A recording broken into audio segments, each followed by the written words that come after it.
the final effigy that is burned is made of a highly flammable material, and that the local fire department from Monterio oversees this part of the ritual.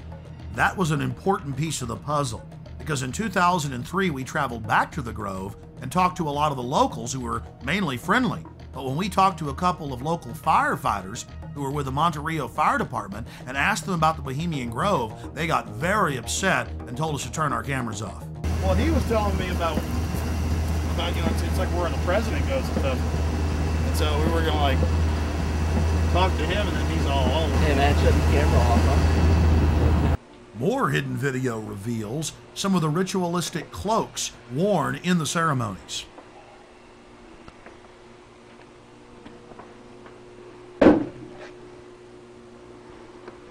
Here are some more stills inside the Grove. Our social lives, going to the football game or the PTA, a little bit different than your average world leader or corporation chief. No, in their spare time, they worship Moloch and do mock human sacrifices. We just need to get used to that and accept them as our leaders. Think about it. If your neighbor was engaging in mock human sacrifices to Moloch, the demon idol that was worshipped all over the Mediterranean and the Middle East, would you let that neighbor walk your dog or house sit, or how about babysit your children, or be in control of the nuclear launch codes? Well, let me give you a revelation. They are in control of the national deficit, of Congress, of your bank account, of your local police department, and they see you as cattle, as their slaves. Some of the criticism we received came from an unexpected source. Harry Shearer, star of Spinal Tap and the voice of Mr. Burns on The Simpsons. This is a get-together of very powerful guys.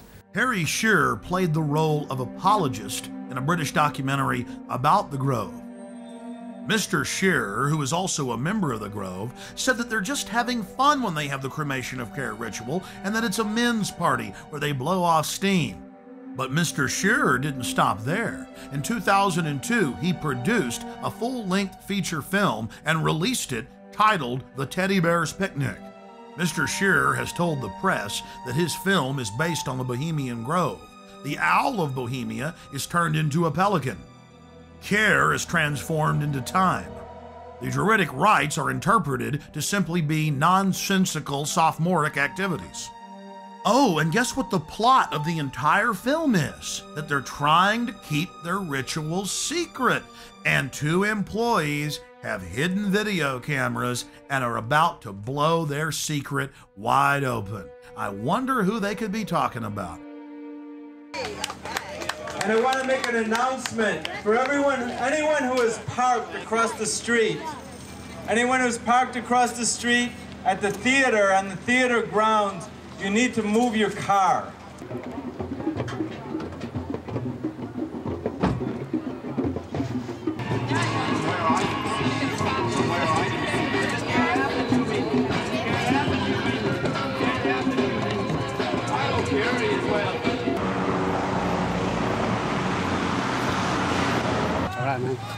Hey, hey, ho, ho, this rich man's camp has got to go. Hey, hey, ho, ho, this rich man's camp has got to go. Hey, hey, this rich man's camp has got to go. Hey, hey, this rich man's camp has got to go. Hey, hey, this...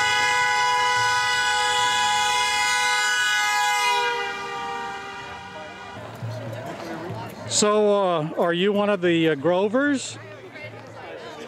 I'm just here. Yeah. Better than you think.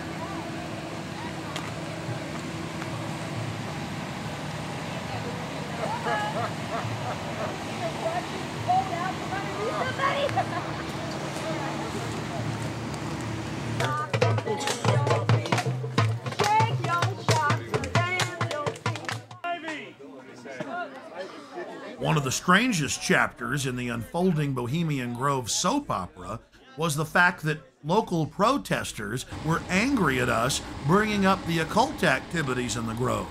They said that we should only spend our time focusing on the political decisions that were made in the Grove. I think it's bad enough to just stick with what they're doing to the Globe. Local peace activist Mary Moore had been protesting the Grove for more than 2 decades. When Mary saw our documentary and heard our take on what we witnessed inside, she went unglued, calling us all sorts of names. We were wacko for thinking these rituals were strange. Why were we reporting on that? For the 2001 protest, the year after we snuck in, Mary turned over control of the organization to other local groups, but she was in attendance. We then caught footage of the local leaders of the protest group actually carrying out their own counter rituals in some type of bizarre white magic versus black magic war. They even had the old-fashioned witch's pot. I was wondering where the brooms were. They conjured spirits, brought them into the circle, concentrated their power together, and then sent the spell in against the Grovers.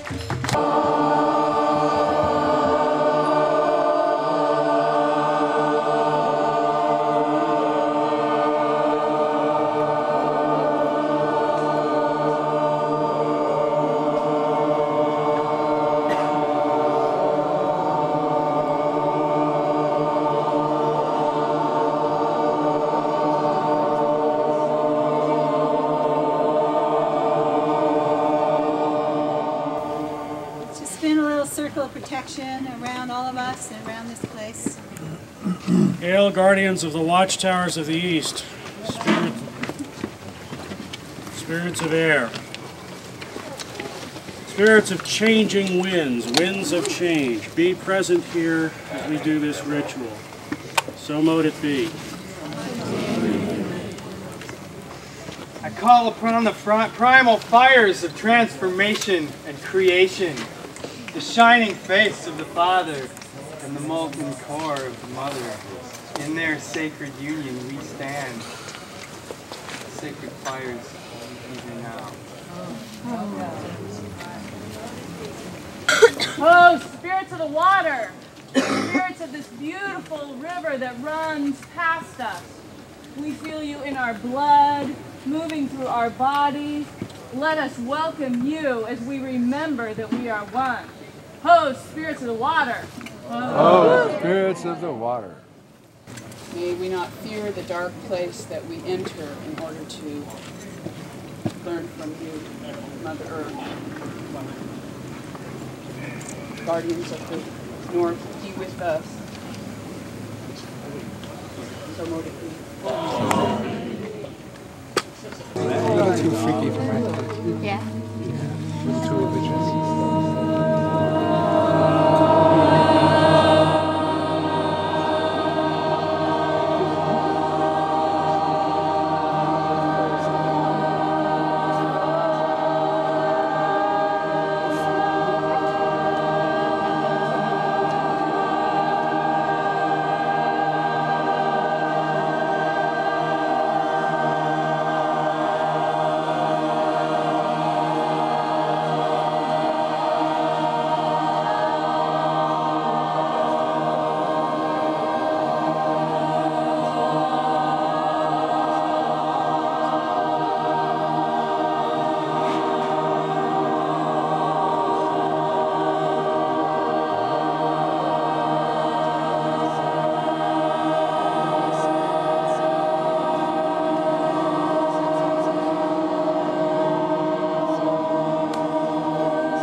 This went on for literally hour after hour after hour.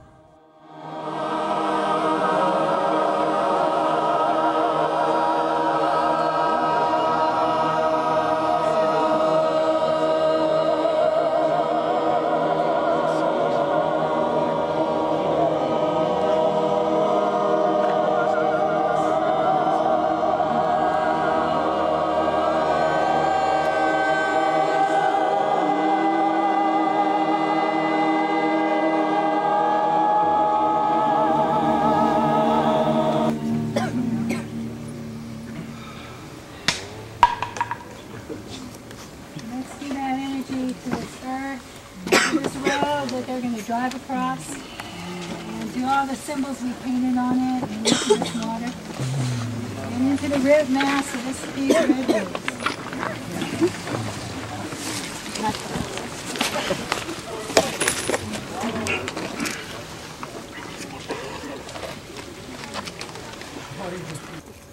There's a little spell that we've been working since the election. You mean the appointment? That's right. Maybe you'll say it after me. It goes like this. Let power and resources flow. Let power and resources flow. To those who'll use them. To those who'll use them. For the good of the earth and her people. For the good of the earth and her people. And be withdrawn from those who won't. And be withdrawn from those who won't. Let's send that spell over into the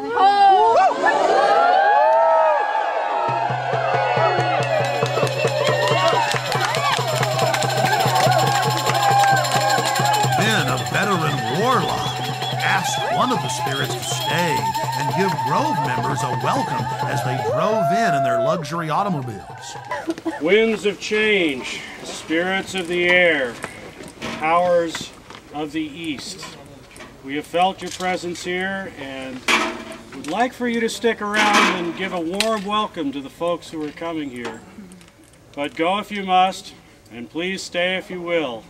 Hail and farewell. Hail and farewell.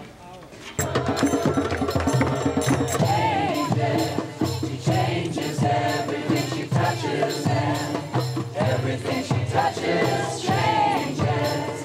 She changes everything she touches, and everything she touches changes.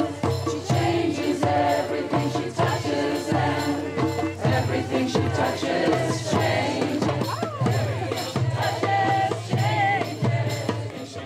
Does it feel good to get loaded on the slave ships?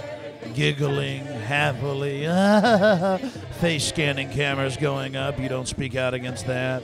In that cauldron is water from sacred places and from political actions all around the world. There's water there from Seattle and from Quebec City. And Chalice-Well and other places people know of. The birthplace of Quetzalcoatl and Amatlan. And I'm going to take some of it actually tomorrow to Genoa, to the protests there against the G8, and we're going to do some kind of cauldron ritual in the midst of it, which will be interesting.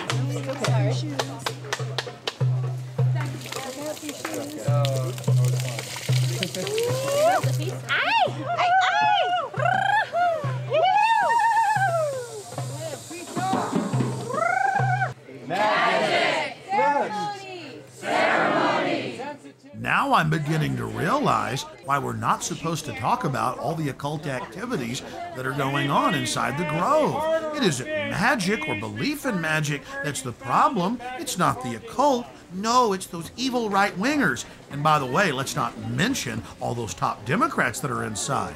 It's pretty hypocritical. Now, to be fair, Mary Moore and many of the protesters were not involved in the ritual. But we did see leaders of the ritual directing the protest and moderating with police. The police even shut down the road so they could carry out their ritual. And to be fair, it wasn't just Western magic that was being practiced at the protest. There was a group there promoting Santeria. You know, that Caribbean voodoo practice, but they also mixed in some Aztec worship. So it was quite a grab bag of occultism. What is the purpose of the offering for the altar? What is that? Giving back to Mother, giving back to the earth. We just take, and consume. But today, we're asking everybody to give something back. So this is to return something to the earth, right? Yes. Yeah. Since by doing so, we resurrect Karen. Oh, okay. Okay, I understand. Thank you. Our investigator talked to a local NPR reporter who had an interesting run-in with what we later learned was the Secret Service. Cool. I was alerted to very fancy cars standing in the side street here, and I walked up. The guy had his window down, and he had all kinds of fancy recording equipment on his seat next to him. And I held the microphone in, and I said, "Sir, we are curious about who you are. Would you please tell us who you are?" And he said,